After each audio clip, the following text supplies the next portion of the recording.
Well, hello there and welcome everyone to the Advisor's Edge podcast. I'm your host, Rob Jacomen. And guys, I'm super excited to share with you. We have an amazing guest, and we're going to be talking about a very hot topic. And I just have to say right out of the gates, Chad, my sidekick and co-host, we have one of your competitors on our show today, and I'm trying to figure out why. And I'm sure you're going to answer that question. We're honored and blessed to have Brian Trouette on our program, on our show. And Brian, we're honored and extremely grateful to have you on this Good Friday. So welcome to our show. And man, let's just dive in and get started. Chad, we can kick it off. Yeah. Yeah. Well, we need good competition to raise the bar, right? Come on. But no, it's a funny thing. So we are technically competitors because we're both insurance brokers, not captured. We can get work for whoever, or we can help whoever we want with their coverage, right? The cool thing about Brian is I ran into him at NorCal a couple of years ago. We hit it up. Super nice guy. His daughter's going to college not too far from my house, oddly enough. But anyhow, so we just hit it off. And I said, Brian, what you do is so unique for RIAs. It's so different. And the more we talked, the more I knew his quality of service for the high net worth clients and his focus on making sure that he helps the advisors look good to their clients. So how could I not have him on the show? Brian, did I get any of that wrong? No, it's right. And when I met Chad, I had a property casualty insurance brokerage for many years, and we had done some commercial work, and we had done some work that you do in the RIA space. And I was already in the process. I was going crazy managing two agencies. Commercial insurance and personal insurance is totally different. So I had two sets of staff and two sets of missions. And then when you take what you do, which is very specialized, talking about RIAs and the different types of coverages that an RIA has, that is different from a standard commercial contract as well.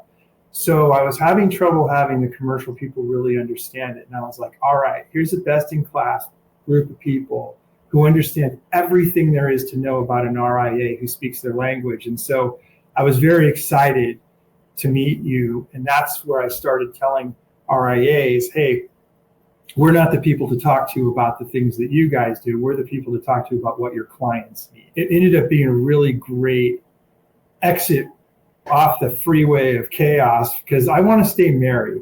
And my wife is, all you do is work. I'm like, because I have two sets of staff. Yeah. So it was crazy. It's good. Well, thank you for being here. Yeah, we just do different work, even though our clients are similar, and we need to know where that overlaps. So, Brian, how in the world where'd you start out in insurance? What got you into this world? So I worked for my dad when I was a young man. Our family was in construction, and I might have just gone and been a general contractor and done that with my life. But in 1984 or so, my dad got in a car accident, and he was injured to the point where he could no longer, swing hammers and do those sorts of things. And he was a small enough business that he couldn't afford to be a cost to his company, right? Mm-hmm. He had to put in the effort too, or it didn't work. And my father's best friend was in the insurance business and had sold my dad a disability policy that probably saved us from losing our home. And because of my dad's construction knowledge and farm knowledge, things like that, we're from way up north in California, they brought him into the insurance business. And that's what he did as a second career. We never really worked together, my father and I, because his whole thing was farm and ranch, and my thing ended up being private client services around high net worth families and working for clients and financial advisors, which is a different space. But as I got out of college, I ended up going to college. My dad was like, this insurance gig is a pretty good one. You should think about it. And so looking at careers, I just took all my academic natural inclinations around studying history and linguistics and started reading insurance contracts and ultimately building some spreadsheets about it, and started a career that I've been doing since 1998 now. So That's how we got in here. It's a lot of our family stayed in the construction business, but we didn't. None of my family did. I have a brother who's also in the insurance business. Okay. Wow. So and then as you got going with your firm, you focused on RIAs. And so, why? Yeah. Because here's the difficult thing is a lot of brokers, they're doing personal lines. They'll just work with anyone, right? Anybody, we're just trying to get people in the door. And you have a very specific niche, which is pretty cool. How did you get there?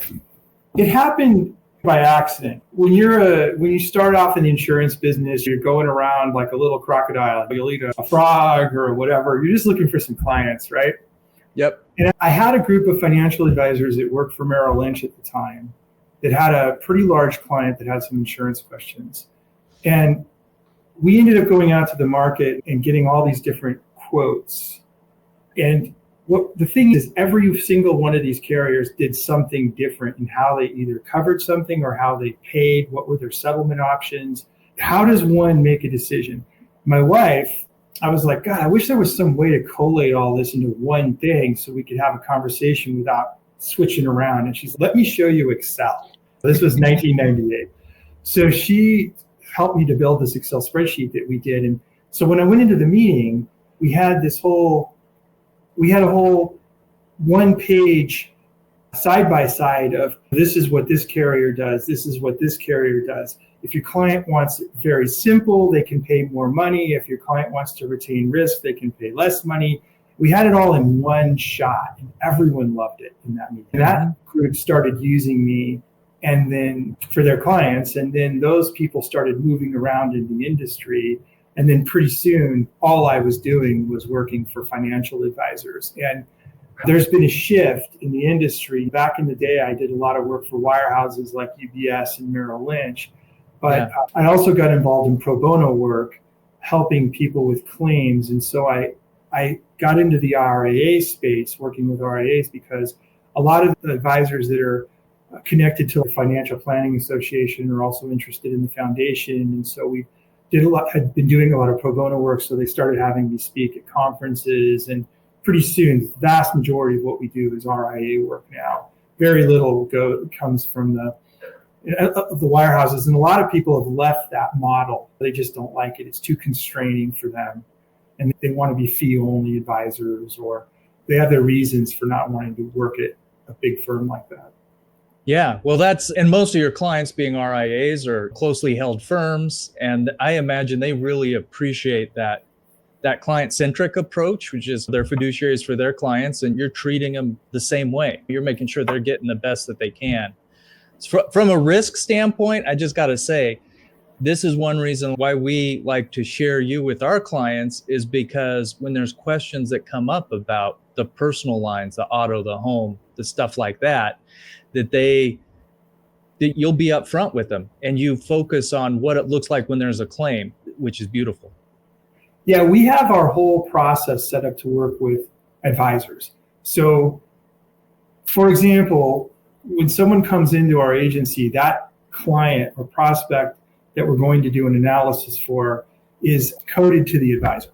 Okay. Their name is coded to the advisor in our agency management system. So anyone in my office who pulls up that client file knows that it comes from Chad. And so that's the first thing is, so if a client calls in with a problem or there's a claim, we'll send an email out of our system to the advisor and saying, hey, heads up, you might get a call. So the whole account is managed as if it's our client. These are not our clients. They're the clients of the people that we are doing the work for, which is ultimately the financial advisory firm that asked us to do the work. Mm-hmm. And what we try to do, and this no process is always exactly the same, but mostly what we do, our first work is usually an analytical meeting where we say, this is how your insurance works. So we build a spreadsheet, and we're not presenting quotes or anything like that. I just want people to understand how their insurance works. Last week we had one come in. Guy had a regional carrier up in Washington, and he was underinsured. He's a high net worth family, but he liked paying less for his insurance. And so we showed him the different levels that he could do and different things. He wanted to go through the whole process. And the advisor said something interesting. He said, I'm sorry it didn't work out. And I said, well, what do you mean by that? He said, well, he didn't hire you. I said, that wasn't the goal. The goal was to have your client understand what his risk was and make a decision. So if there is a claim, he's not surprised. So in my mind, it worked out perfectly well.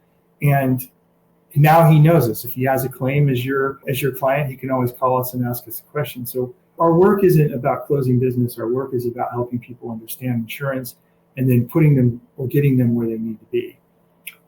Which I think is a different approach. Love it. I couldn't say it better. And now, if any of our clients that are listening to this, that they'll recognize that our process is so similar. And now you can see why Brian and I are so well aligned, because it's about that. It's the education, putting them in a better spot. That's absolutely beautiful. We've already been in that situation where Chad has worked with a couple of our clients, and he's not, hey, let me get you a quote. He's like, hey, let's talk about what's going on. Let's find out what you need. Let's dissect where your risk is, because it's a very different risk from your perspective for an advisor who's starting their own firm to an advisor who already has a firm with 6 or 10 employees or a larger, what your needs are. Yeah. So I love how you focus on the claims, because that's where it comes to life. And I'd be remiss if you're in Southwest US, and it's been a huge challenge down there. And so I'm just, is there some hope that you can give to clients or advisors in California, Southwest, that are looking at the challenges they're coming up with? Well, California has its own very specific problems. You can't really tease that apart without talking about their insurance commissioner, who's completely incompetent. And I mean that, like, I'm not saying that with hyperbole. I have a class that I'm delivering at NorCal with data points on every major action that he's taken in California has had an adverse effect than what he expected it would have. This is real. But overall, on a nationwide basis in the Southwest, the carriers are seeing much higher rates of loss. We're seeing huge losses and amplified payouts in, say, umbrella claims for dog bites. We're seeing hurricane losses, hail losses. And carriers are beginning to amend their policy forms, like in Texas, for instance. They'll say, we're not going to cover cosmetic damage, right? So if your roof is cosmetically damaged, or we're not going to pay for that. And so there's a lot of things happening in the business. The main thing is to understand what your coverage is and to treat insurance coverage, you're in your personal lines, all insurance, but personal lines, from my perspective, as a major financial decision, coverage that may be irreplaceable. And your first call should never be to an insurance company. It should be to a plumber or a roofer or someone who can quantify damage on a claim before we go, hey, we have this claim. That's what people don't know. People are still doing business as usual, and we're not usual anymore. And the carriers have their part in this, because they've taught people to call for, like, food spoilage and stupid things that insurance was never meant to cover. So there's this co-created problem. I think the rest of the country is really being affected by what's going on in California, because it's such a large market. When State Farm is losing money in California, they have to look at that on a national basis too. And I say State Farm because I don't work for State Farm, but in a healthy insurance market, there's a lot of options for insurance. Just like on a coral reef, there'd be a lot of different types of fish and a lot of different types of coral and a lot of different ecological systems. What we're seeing is a die-off of our economic ecological systems in the insurance business as more and more claims are happening. We're having wildfires in Colorado in the winter. We just had these LA fires, and we have some municipality issues there too, where people simply weren't prepared. They were flipping the switch. Their emergency systems didn't work. So I don't know that I can give hope, but I'm telling you that very seriously, because it is serious, and I don't know what the next shoe is going to be that falls, but we're in the rapids right now. We're not like on a lazy river with a Well, imagine maybe when you're looking at that strategic partnerships that advisors have with you, when they're talking with their ultra high net worth clients, because there's going to be a lot of fear around it, especially if you were near a fire or just the smoke. Yeah. Oregon here, when we get smoke from Canada, everybody gets alarmed. What's going on? Oh, yeah. It's very. Yeah. So tell me a little bit about that strategic partnership when you have an advisor, maybe they've just onboarded a brand new ultra high net worth client and they say, hey, I've got, and this is going to sound a little bit like a commercial for you, but I think it's valuable for people to hear, okay? Because so many people don't work the way that you do with clients, but they have that ultra high net worth environment client and they want to treat them really well and bring you in to help augment what they've already done. What does that look like? It's different by firm because we'll dovetail how we do something into the firm's process. For instance, some advisors want to be on every call that I have with a client because they want to make sure that they're representing their firm. Others are like, hey, this is a trusted ally of our firm. Whatever he says goes. He's going to send me updates and have conversations with me anyway. So figure out your meetings. So we'll work however we want, but however they ask us to work. And no one ever comes to my office. I either go see them at an advisor office or it's Zoom since the pandemic. Like I haven't had a client in my office in 4 years. But what we usually start off with, it depends on really the net worth of the client, because on ultra high net worth families, when you're north of $20 million now we're really talking about liability first, right? How do we consolidate to protect you from other people? You're a target. Like a lot of people don't realize that they're a target. I have a client who's a household name. If I said his name, everyone would be like, oh yeah. And he doesn't come off like a ultra high net worth guy. He's a really nice guy and he drives a pretty low level car, but he doesn't realize people still know who he is. People can still track him and if he gets in the lawsuits, they're going to treat him differently than a regular Joe. And so we start with those conversations and have a conversation, because if someone's not worried about it, I can't instill fear into them. And if they are worried about it, then we ask, what are our next steps? And a lot of times a client that has $100 million of, maybe doesn't need $100 million of umbrella. That client's going to have relationships with a law firm. So what we're really doing is we're bolstering a liquidity fund for defense and things like that, and making a plan versus, oh, you need to insure every dollar you have. That's not the way we operate.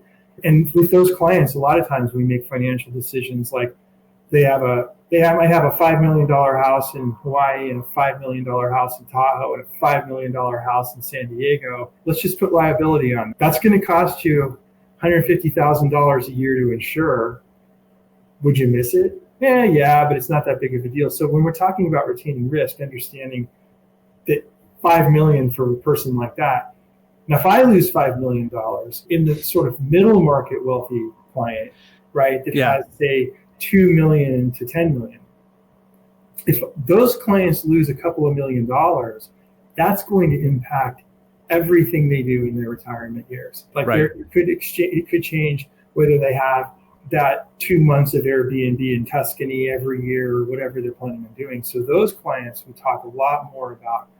Have a client like that, I might say, hey, if you've got $5 million of net worth, let's take a $10 million umbrella. And now this insurance carrier is defending its money, not your money. So our tactics change depending on the needs of the client. And property coverage becomes much more important. If you have a house burned down, I have a secondary home, I can't afford to lose either of my houses and continue to enjoy the same economic level that I'm at right now. I've done okay, but I'm not like, hey, if my house burns down, I'll just build a new one or go buy one somewhere else. I'm not there yet. maybe someday. One of you guys want to buy a really expensive insurance policy? Yeah. Well, go ahead. Sorry. And we usually put all of this into Excel. Our conversations all find their way into an Excel spreadsheet because I think about things in spreadsheets. I like to see all my risk in a map. I like to see all the properties, all the APN numbers. They might own a house. A lot of our clients will buy a property, they'll build on that property, and then they'll own all these empty lots all around it so no one can build near them. And so we just like to track everything. Everything gets into the spreadsheet. We do title searches on mailing addresses, things like that, to make sure that when we're done, everything is in our spreadsheets and everything has been talked about and how our strategy is going to work. And then that is our roadmap for our future relationship. We have that spreadsheet to go back to every year. It's saved as a unchangeable thing. And then every year we pull that thing up and we make new notes and resave it as a new name so that every year we can tell what we've done, why we did it, and have notes. Hey, Brian, I've been in the insurance industry for a long time. Obviously, you have as well. We're not spring chickens, so we've been around the block. Let me ask you a question. How did you choose the particular business model that you did? Because it's not like you have Chad's model where Chad is actually helping financial advisors and RIAs on the E&O side and obviously all those other lines of business. You're actually partnering with the RIAs to help their clients. So I wanted to make sure everybody who's listening and watching understood your model, because there's going to be some really smart people listening and watching that want to learn, like, how did you build this model out? How did you market yourself? How did you hit the ground and start talking to more and more financial advisors and RIAs? How did you go about choosing that model?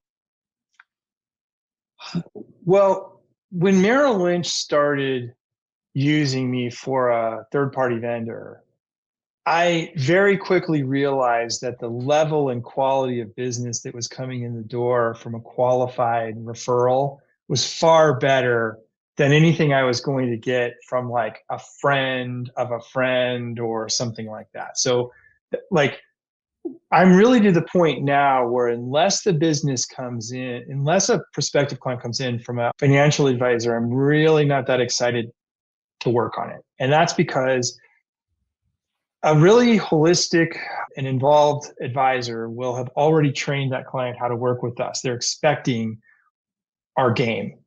And the game is that you have to give me information in order for me to build you a spreadsheet. I get a lot of calls from Google, for instance, because Travelers and Chubb are on Google, right? And so they'll say, I got your name from the web and I'd like a quote. And then I say, I understand what you're asking, but let me explain what we do. Well, I don't want to go through that. I'm glad we got to that now. In order for us to do what we do, because if I don't do it the way we do it, then my staff gets confused. We have a mission that we talk about routinely. But the way that it evolved into the RIAs is that I got involved in some pro bono work, and then I started there's a lot of FPA members who are very passionate about giving back. And because I was willing to do that, there's a foundation with the FPA in the Bay Area that's very active. And so advisors were giving advice after major disasters and things like that on financial matters. And we started doing it on insurance, giving people free access to someone who speaks the insurance language and can tell them how to talk to an adjuster. Not everyone can do that, and adjusters aren't very good. Some of them are excellent at their job, but they're not good at remembering that people are probably interfacing with insurance for the first time in a claim. And so our involvement with claims started deepening our relationships with a lot of the financial advisors who were very interested in giving back. And those people have a tendency of sticking together.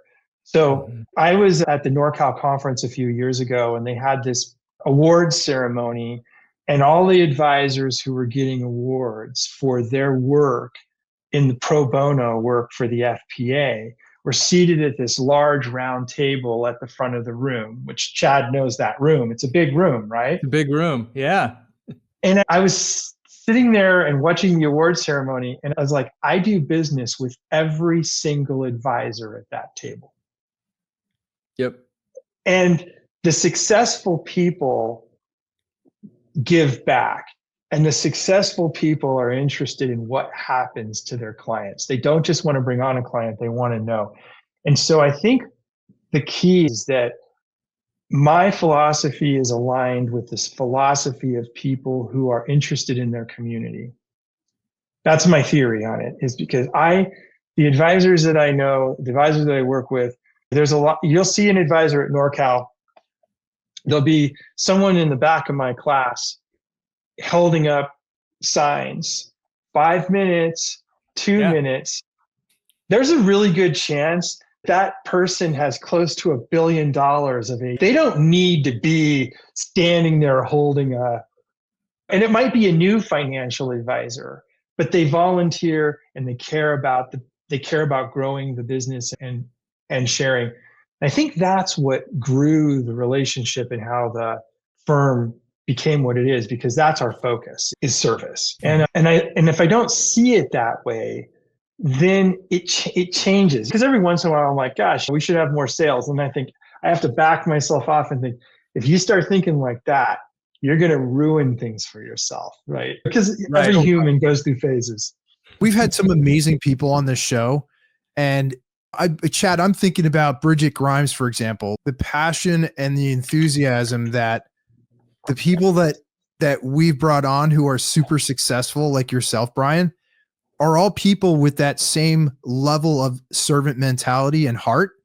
It's like, you've got to give back, and you have a certain model that you're following, and you really don't want to go outside of that, outside of those lines, even though you could do it. And it's very attractive to do that. And I think unfortunately, that's a lot of the mantra that's taught in our industry, especially this younger generation. You got to pound the phones. Anybody that has a pulse, you got to write that piece of business quote. I'm like, man, the Q word, that's a dirty word to me. The Q word is the death trap, because it's then you're going to get lumped into everybody else. And here's what I love about your model, Brian.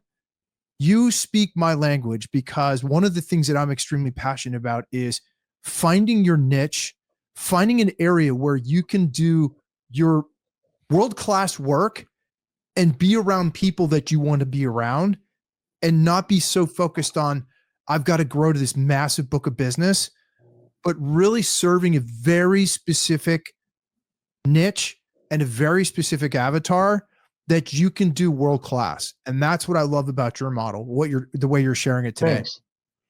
Thanks. It's funny about the how much is enough question, right? Like the three of us here, right, today.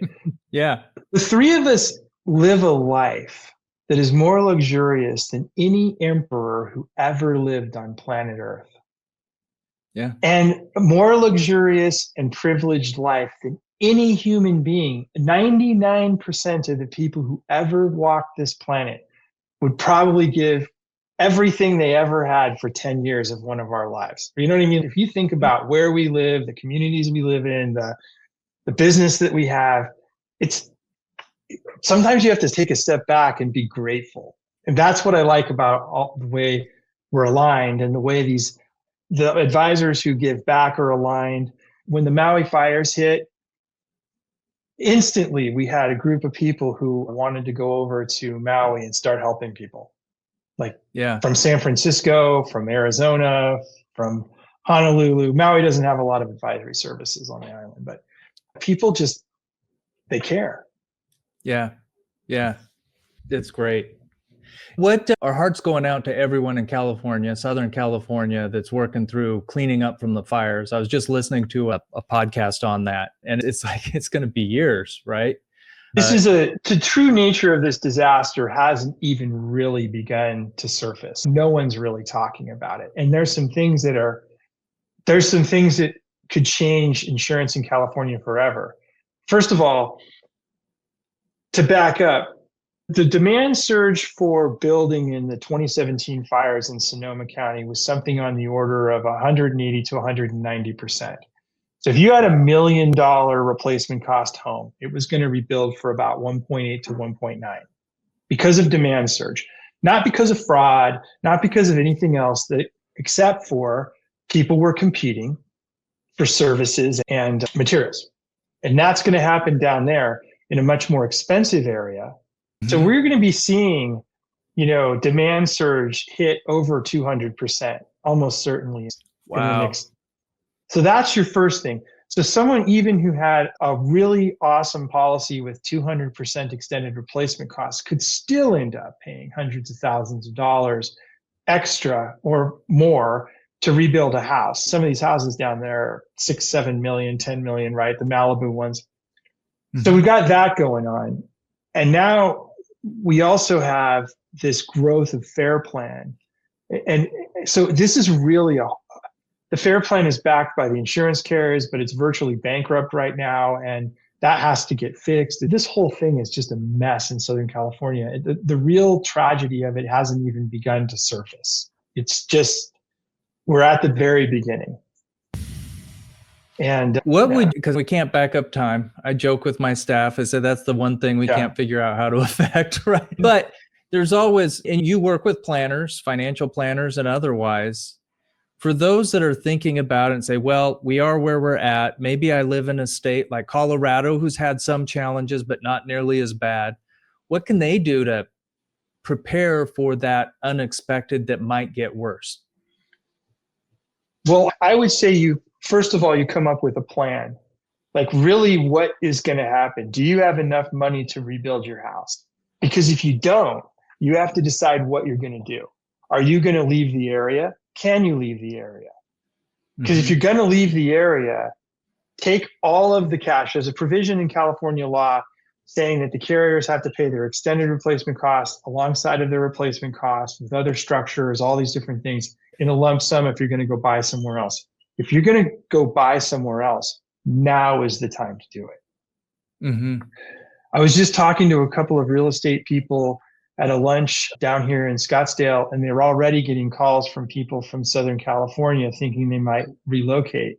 So the relocations that are going to happen with the 16,000 people could potentially push up pricing in different areas.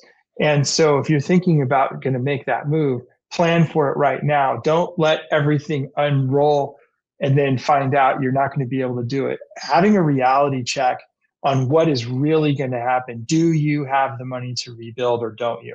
And if you don't, execute earlier rather than later, because the longer it goes, the more difficult it's going to be to execute a plan, because things are only going to get more expensive from here for the next couple of years, I think. Yeah. So I would do a very comprehensive financial analysis and decide what you're going to do. Because some people are going to, emotionally, they're going to say, I'm going to rebuild my house. I love my house. But do you really want to drop another $500,000 or $600,000 of basis into that home that can't be accessed until you sell it? And versus, hey, we're thinking of retiring or moving or doing something anyway, now's the time. Coming up with a plan with a financial advisor and really looking at your economics right now is where I would start.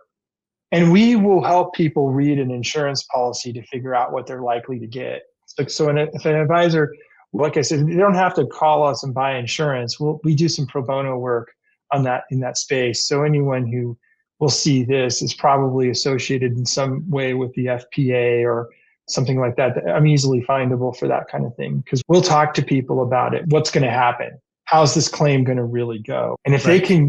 And the upside of it is if they could potentially sell their lot and a house, that lot as is, they'll pay capital gains on that, but the insurance proceeds are going to be tax-free. So there's some maneuvering that really needs to happen for people to think about it. So and it sounds like the plan is the best thing to do is actually coordinate with your financial advisor and then get help from someone like you that really knows their stuff.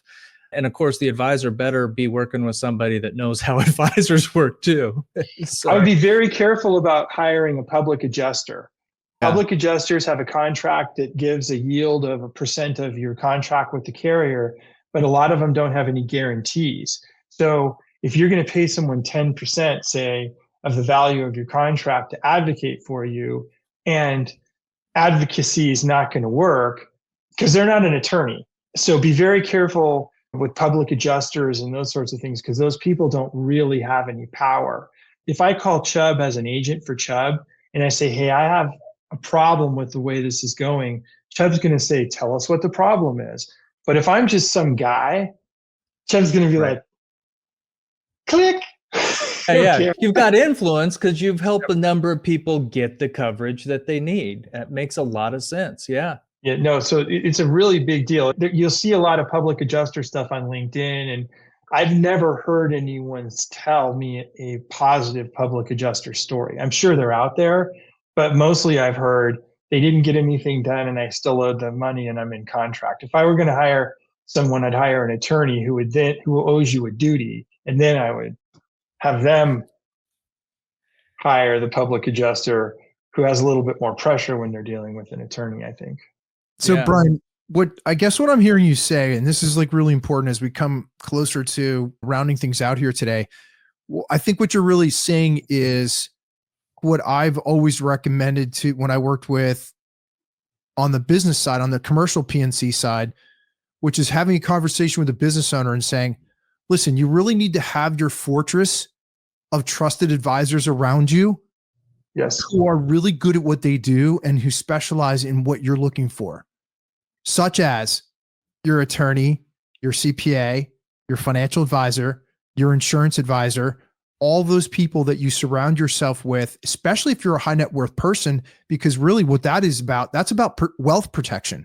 That's about putting that firewall around your family and your life and your business. If you're a business owner, putting that fortress around you and that firewall that's going to help protect you when bad things happen. And that's the simplest way I used to put it to a business owner. It's, hey, we're doing this so that it protects you when bad things happen, because guess what? They do. But you have to have a game plan and you have to have a strategy for when those times happen so that you can execute and work with people who can help get you to where you want to go faster and easier. So that's no different. I just think there's a perception problem in the insurance industry that you see this little green gecko thing on TV and people think that's protection. All you need to do is get a bunch of quotes on your car insurance and your home and all that stuff. That's such a perception problem. And Brian, so that's why it's such a breath of fresh air to have somebody like you with your credentials and your expertise and knowledge come on and really share and educate our listeners and anyone who's watching what this industry is really about. It's really about education, and it's really about working with a specialist who does what they do better than anybody else. I agree. And I know you guys do too. We work on teams, right? So we'll work on a team of a financial advisor, an attorney, a CPA. And whenever someone says, oh, I have this attorney, a friend of mine is going to help me, I'm like, that's the worst kind of attorney there is. Let me get you someone who's a specialist. Don't ever hire your friend who's an attorney, within reason, right? If that's a specialty, it's one thing. But working on teams is very important because there's really no one-stop shop. That's why I like having a best-in-class errors and omissions. Someone who can tell the difference between crime and, say, data theft is very important, right? Like, yeah. Oh, it would be an error if we made that kind of mistake, so our E&O policy would cover it. We get people who are trying to impose logic in a place where that doesn't work. The team concept is very important for these people. Back to your point, if you look at shopping for insurance, people haven't been taught by the insurance carriers or anyone that they need to really pay attention. And these moving parts are the most important things. And if Geico is insuring a BMW for $1,500 and Chubb's insuring one for $3,000, they both probably have the same loss ratios. So what is it? Well, one's going to have a much more aggressive claims management division than the other, right? You can't tell me that those two things are equal. So the question is, what do you want to happen if tragedy strikes? You tell us that, and we'll tell you who to bring into the equation, whether it's don't go just form the LLC. You got to talk to your estate planning attorney. Yeah, I love that approach. What do you want the result to be? And we can work back from there to find out when the unexpected happens, how's it going to be dealt with? How are you going to get the help? What is it? What do the results look like? Yeah, insurance does different things. And it really, Chubb, for instance, is one of our carriers. Chubb is really easy to get money from. So if your house burns down, they're going to come out and they're going to be like, man, we're really sorry this happened. Here's a check for your house. And other carriers are going to be like, hey, we have to evaluate if this house even met the replacement cost. I've seen estimates for rebuild that were under the replacement cost of the policy. And how much trouble do you want to have? Do you want to have an agreed value where someone gives you a check? Not everyone can afford to make those decisions, right? But high net worth families can. And I don't care how you bet. You can't buy a policy from us that won't rebuild your house, though, because everyone seems to forget that they had a lot of risk tolerance until they have to pay the $5 million to clear a lot. That's right. I'll listen to you complain for free, but you can't buy a substandard position from us. It has to be. Yep. That's good. Well, Brian, I'm so glad that you were able to join us today. And I really enjoyed our conversation. I think we're going to see each other at NorCal here coming up. Nice. I think this episode might air right before that. And if I am correct, you are doing a breakout session there. Is that right? Yeah, I'm doing a class on the insurance industry in California. And the theme is Elevate. So I'm not entirely certain how I'm going to tie those two together. Great news. Yeah, well, I'm sure you'll do great. State Farm's leaving the state. Yeah. Well, if the advisors, the ones that are listening to this that are going to be in NorCal, come by and say hi for you, for sure. That'd be great. Yeah. Some people, Brian, some people look at things like, I don't know, man, we can't see the light at the end of the tunnel, but other people might be thinking, you know what, this is an incredible opportunity to transform the way we do things. To make it really is. It really is an opportunity to transform things if people will get out of their lanes. Mm-hmm. One of my slides in my slide deck is about lanes. And it's about people talking from their lanes. Have you guys ever heard of Consumer Watchdog? Yeah. Consumer Watchdog wrote Proposition 103 that allows interveners to oppose rates in California. And Consumer Watchdog is the intervener who's gotten 80% of the fees from interveners in California. And the way those fees are generated is by challenging a carrier and then charging the carrier for their fees if they win, which the carrier then passes on to the consumer. Whenever a Consumer Watchdog talks from their lane, their self-interest against rate increase is baked in to Consumer Watchdog's business model.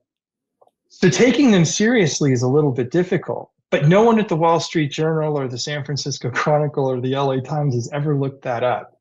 It's really interesting.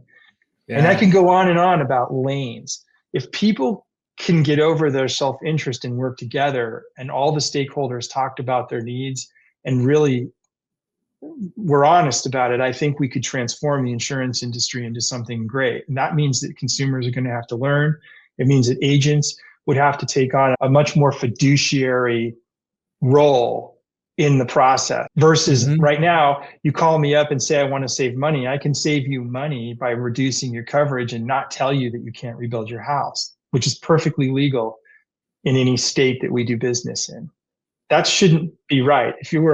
If you came to me as a financial advisor, I'd have to ask you a lot of questions about your risk tolerance and, hey, these aren't FDIC insured funds. And there's a whole process as a financial advisor that doesn't exist at all in my world. Yeah. I think we have a far more legally imposed fiduciary obligation to the people that we serve. Man, I would love that. But I think there would be a whole contingent of folks that would fight against it. But maybe we can start a conversation, because it comes down to, and the way I look at it is in the short term, I might not get a client because I helped them out in the short term and gave them the best advice. But in the long term, probably going to gain reputation, which is helpful for clients, and they're going to be more successful. And I'll have a client for a really long time, which just changes the game for that long-term perspective. Oh, well, we're all in the P&C business. Our retention rate's like something on the order of 98.5, something like that. I'm sure yours is too. I I'd much rather take care of a client than beat the bush for a new client. Amen to that. Amen. Absolutely. Absolutely. Well, I have had a really good time. And Brian, we like to wrap up with a question that the listeners are probably getting used to. And I get a feel for it in the call, especially with you, Brian. But, when you're looking back over your life, maybe you get that afternoon on the golf course and you're just thinking about how great a life it has been. And what are people going to remember you for? I can answer that pretty easily. It's service. My whole retirement plan is involved in being involved in nonprofits. It's in being involved in the things that I like to do.